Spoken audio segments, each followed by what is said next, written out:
Halo semuanya, selamat datang kembali di video analisa fundamental mingguan bersama Mandana.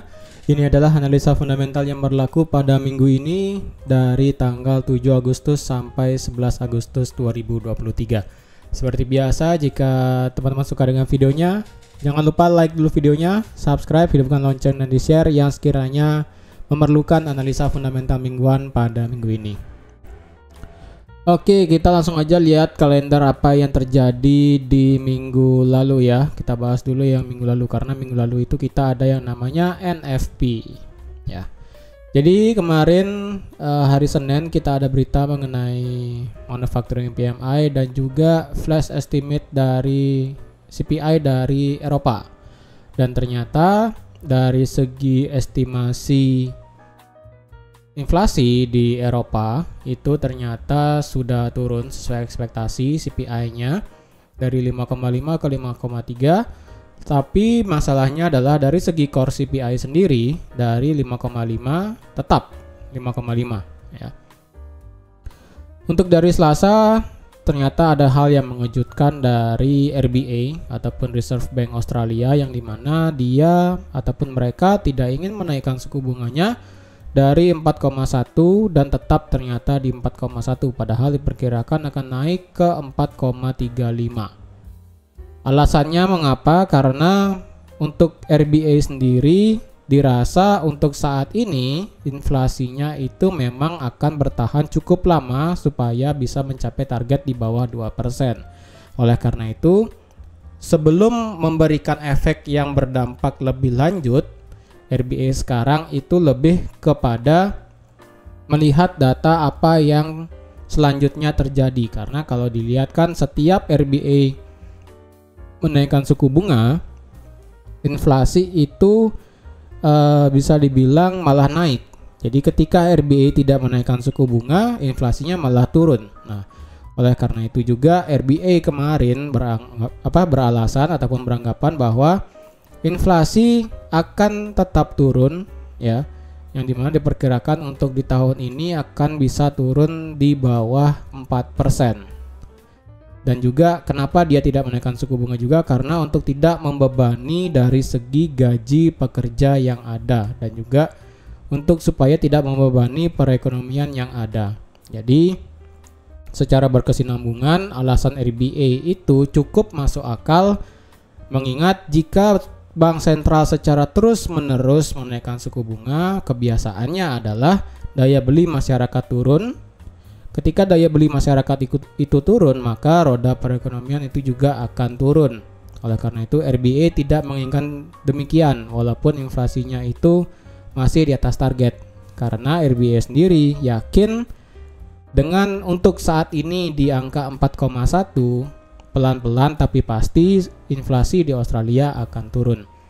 Tapi tidak menutup kemungkinan juga nanti pada saat pembacaan data inflasi di Australia nanti beberapa minggu kemudian, jika terdapat adanya kenaikan, maka tidak segan-segan nanti pada saat next meetingnya kemungkinan akan ada kenaikan lagi. Tapi untuk saat ini secara logika perekonomian di Aussie itu cenderung flat, datar ya, dengan suku bunga 4,1% untuk saat ini. Selanjutnya ada manufacturing PMI yang dimana sudah pasti di bawah 50, jadi nggak perlu ada concern apa-apa. Untuk job opening ataupun jumlah lowongan pekerjaan yang dibuka ternyata turun sedikit ya, dari 9,62 turun ke 9,5. Itulah mengapa kita tidak ada begitu melihat pergerakan yang cukup signifikan di hari Selasa malam.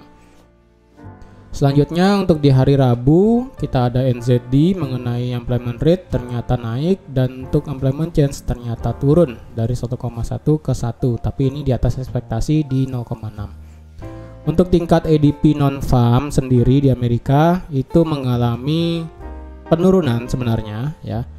Untuk di sini data ADP data sebelumnya itu mengalami revisi dari sebelumnya 497 direvisi ke 455. Tapi at least itu masih di atas ekspektasi sebelumnya ya kan. Dan untuk saat ini kemarin ya lebih tepatnya dari 455 diperkirakan akan hanya sebesar 191.000, ternyata yang keluar adalah cukup positif di angka 324.000 ya. Untuk dari segi hari Rabu itu aja. Kemudian di hari Kamis, menurut dari data BOE ataupun Bank of England tentang masalah suku bunga di Inggris saat ini setuju dinaikkan dari 5% ke 5,25, berarti naik sebanyak 25 basis point. Yang berbeda hanyalah dari official bank rate funds-nya di sini ya, ataupun jumlah MPC member BOE di sini yang menginginkan adanya kenaikan suku bunga yang lebih. Di sini ditunjukkan dengan angka 801. Sebelumnya kan 702. Jadi bagi yang belum tahu adalah vote di sini ini kan ada 3 angka ya, yang depan, tengah sama yang belakang. Kalau yang depan di sini itu artinya jumlah member yang menginginkan adanya kenaikan suku bunga.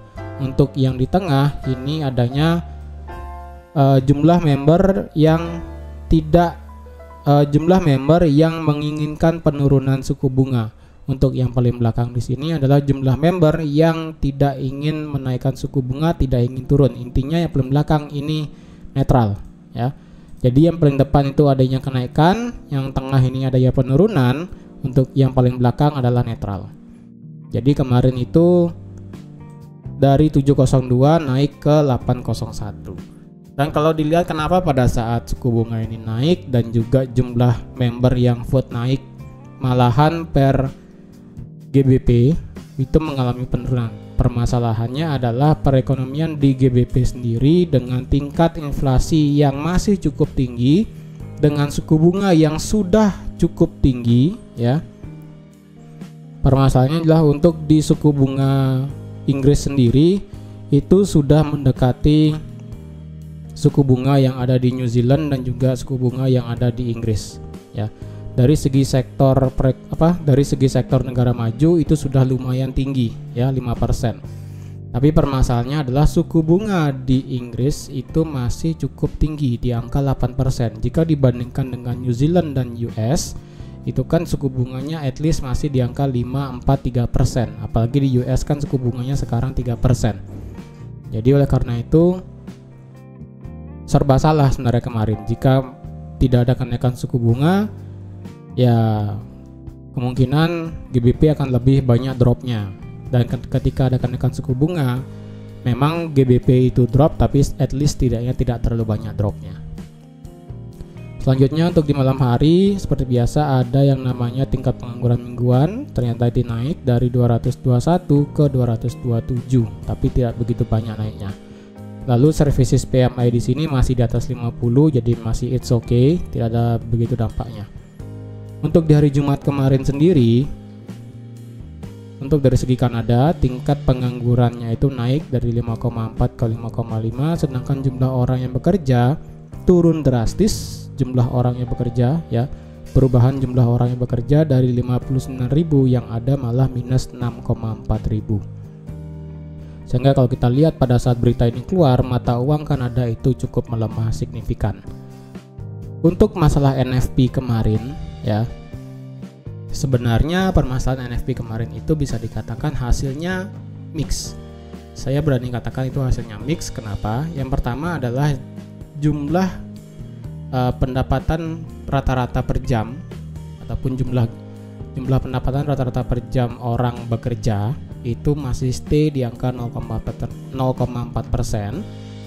Untuk tingkat pengangguran di sini turun 0,1 dari 3,6 ke 3,5. Ingat, tingkat pengangguran itu adalah suatu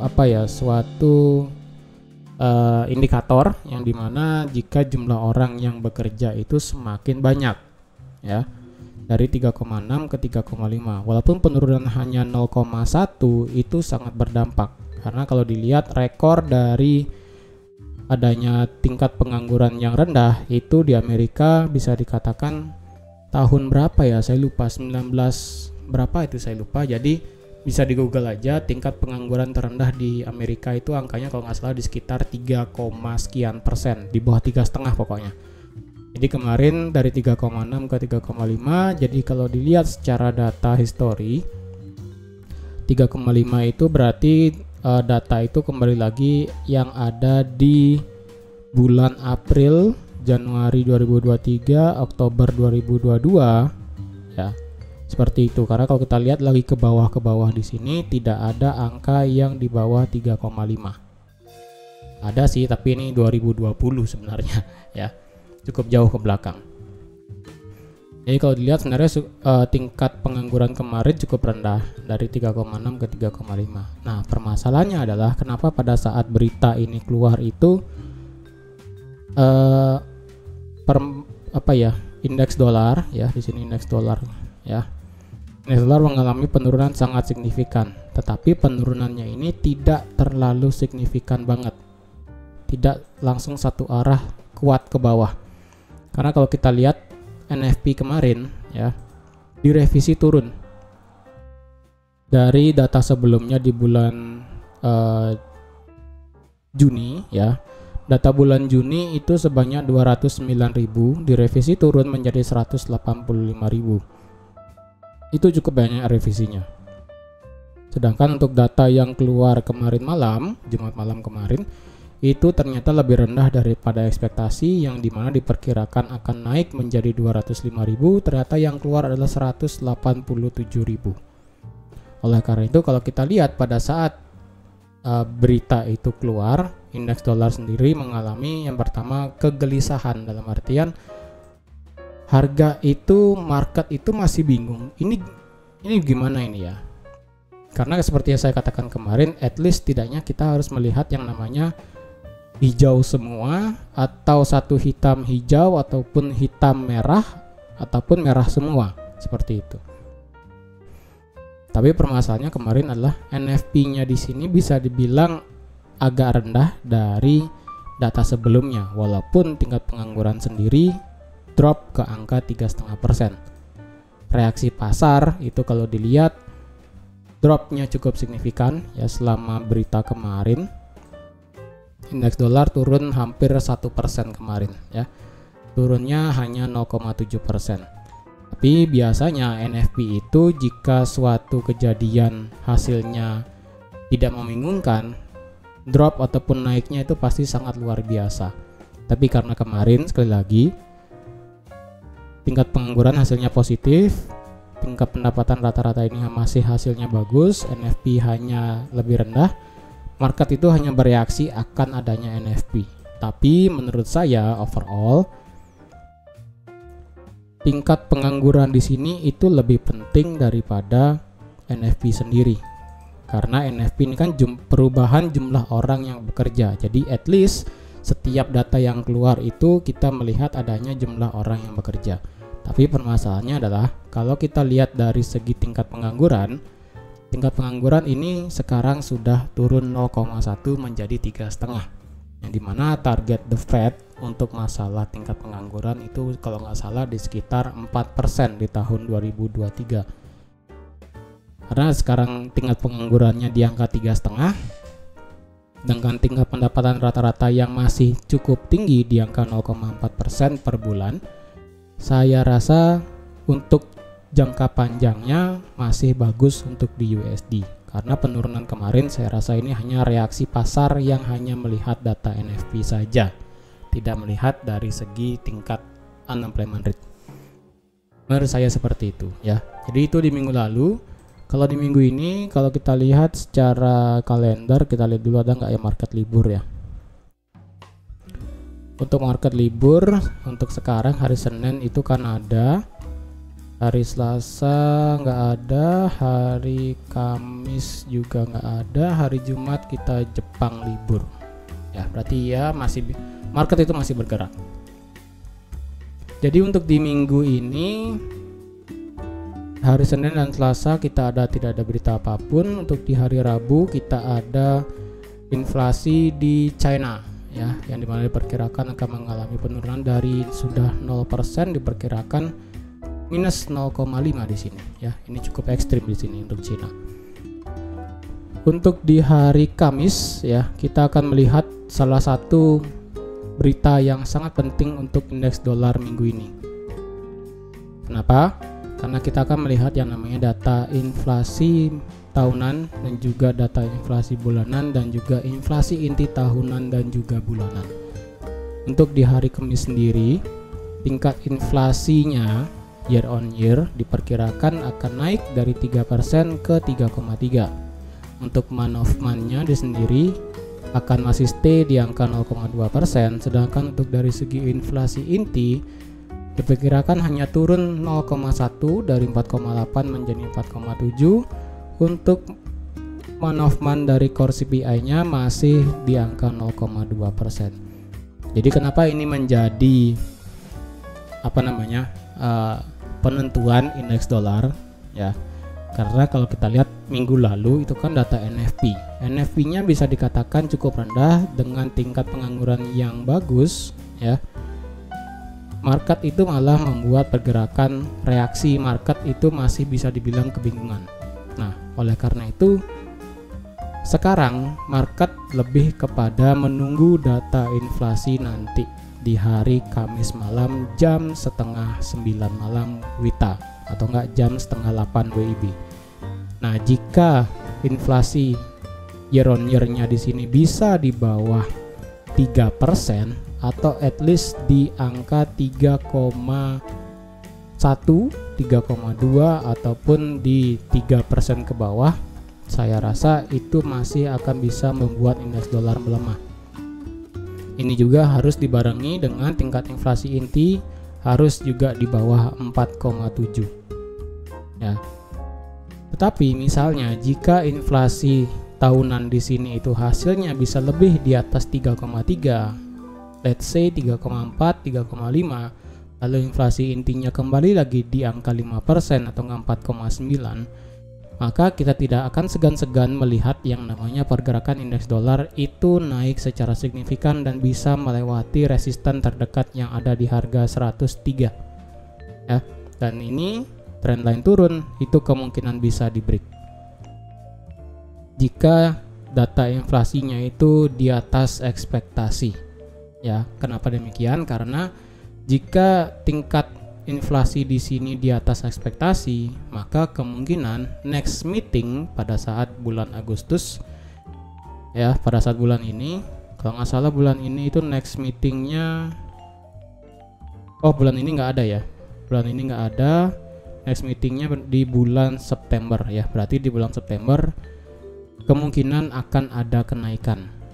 Jadi jika bisa di atas ekspektasi, misalnya keluarnya 34, 35, 33 pas misalnya, maka nanti di bulan September kemungkinan The Fed akan menaikkan suku bunganya lagi menjadi 5,7 bisa saja. Tetapi misalnya jika ini di bawah ekspektasi dan di bawah data sebelumnya, dan jika data inflasi itu mencetak angka 2 aja, entah itu 2,9, 2,8, maka penurunan indeks dolar di sini kemungkinan bisa melewati angka 100 lagi, di bawah 101 ya. Dan jika 101 ini lewat, maka kita akan melihat penurunan indeks dolar yang cukup tajam ke bawah sampai ke 99. Karena dengan beranggapan bahwa next meeting di bulan September, The Fed tidak akan menaikkan suku bunga lagi karena inflasinya sudah mencetak di angka 2%. Seperti itu. Oke. Itu di hari Kamis. Lalu di hari Jumat kita ada data GDP dari pound sterling. Kita akan lihat dampak dari suku bunga 5,25 di UK, apakah berdampak positif atau negatif untuk GDP-nya sendiri. Dan untuk di malam hari kita ada core PPI dan juga prelim consumer sentiment dari University of Michigan sendiri. Ya. Jadi untuk di minggu ini berita pentingnya adalah ada di hari Kamis malam jam setengah 9 WITA atau jam setengah 8 WIB, itu tentang data inflasi. Jadi bagi teman-teman yang ingin trading di mata uang USD ataupun di pasangan mata uang USD, itu harap berhati-hati di hari Kamis ini, karena ini akan menjadi titik penentuan apakah indeks dolar itu bisa melewati resisten 103 dan atau melewati trendline di sini, atau dia akan turun melewati support yang ada di 101 di sini dan kembali turun sampai ke 99. Jadi harap berhati-hati bagi teman-teman yang ingin trading di mata uang USD ataupun pasangan mata uang USD ataupun komoditi yang belakangnya USD seperti XAU, XAG dan juga oil. Oke. Jadi teman-teman, sekian aja untuk analisa fundamental mingguan pada minggu ini. Terima kasih sudah menonton videonya sampai habis. Terima kasih juga sudah like, share dan subscribe seperti biasa. Dan sampai jumpa lagi di analisa fundamental mingguan minggu depan. Bye bye.